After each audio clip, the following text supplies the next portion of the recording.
Now let's get to two national cases that's making headlines. First up, it seems NFL star Aaron Rodgers is done as a guest on Pat McAfee's ESPN show, for now at least. Yesterday, McAfee said Rodgers won't be on for what's left of the NFL season. The New York Jets quarterback recently came under fire for his conspiratorial rants on the show.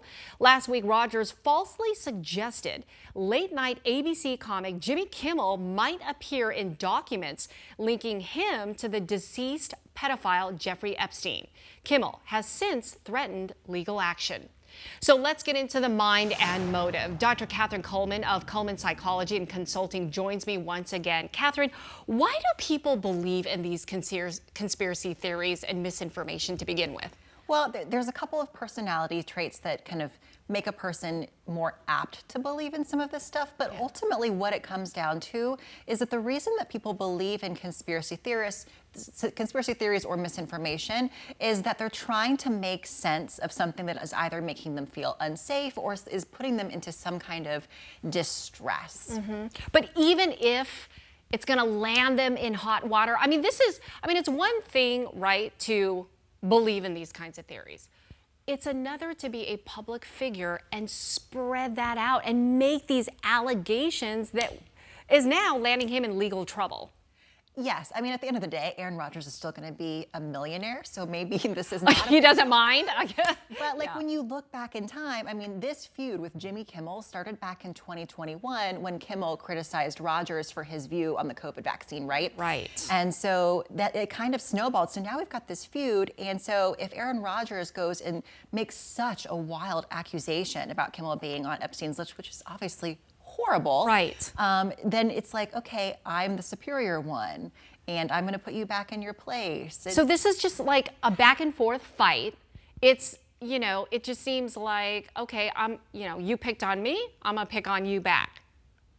Yeah, but crazier. But yes, that's what's okay, it's wild. All right, let's move on to our next case here. Emmy Award-winning actress Mariska Hargitay is revealing the time that she was raped in a new powerful essay. The Law & Order SVU star said a male friend raped her when she was in her 30s. Hargitay's recollection was published in People magazine yesterday. The 59-year-old actress describes how for many years she coped with her trauma privately. That included cutting the experience out of her mind. Katherine, talk about why people do that when they're dealing with such a traumatic event in their lives. So everyone's going to deal with trauma very differently. And a way that actually a lot of people deal with it is what we call dissociation, which is essentially taking our mind out of our bodies and trying to kind of pretend that it didn't happen. We're creating a separation. Yeah. And so it's easier to say, well, that didn't happen. I'm going to try to talk myself out of it. I'm going to pretend this didn't happen. It's a way to psychologically protect yourself. Yeah, and it took her almost 30 years to finally come out in public. And that's what's so interesting to me, because she said that she did confide to, her closest circle, family and friends. It's one thing to do that. It's another to really come out in this big open essay to the world. And I feel like if you read her essay, she did it with such grace. Oh, she sure did. She doesn't go and name the attacker, but she says, she talks about how this affected her so much. And, a lot of people, they stuff things down for a really long time.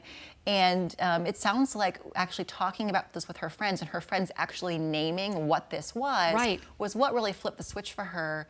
You and I were talking before the show about, she plays Olivia Benson on SVU. Right, dealing with cases like this all the time. Right, and I can't help but wonder, too, if that role that she played in her life also kind of empowered her to come out about this. I wonder that, too. Okay. Also, I'm just wondering, in general, there are cases like this all the time, whether you are a celebrity or whether you're not. What advice would you give to those who are going through something like this? Things have changed over the last 30 years as to how sexual assaults are investigated. And I would say, tell somebody right away. Investigators and detectives are really well trained now to be able to talk with victims compassionately and empathetically. Yeah. It can be a very scary process, but to have somebody also there along the way to hold your hand and seek help, psychologically as soon as you can too. It's not fair that she had to live for 30 years with this in the back of her mind. And there's help and there's hope, and you don't have to live with that. You can't get rid of the memory, right? But you can learn to heal and to adapt and to thrive. Yeah. And for those of you, if you haven't read that essay in People magazine, it's definitely worth reading. It's so heartfelt, and you can feel that pain, but then there's hope in the end. Exactly. Yeah. Katherine, thank you so very much. We appreciate your insight.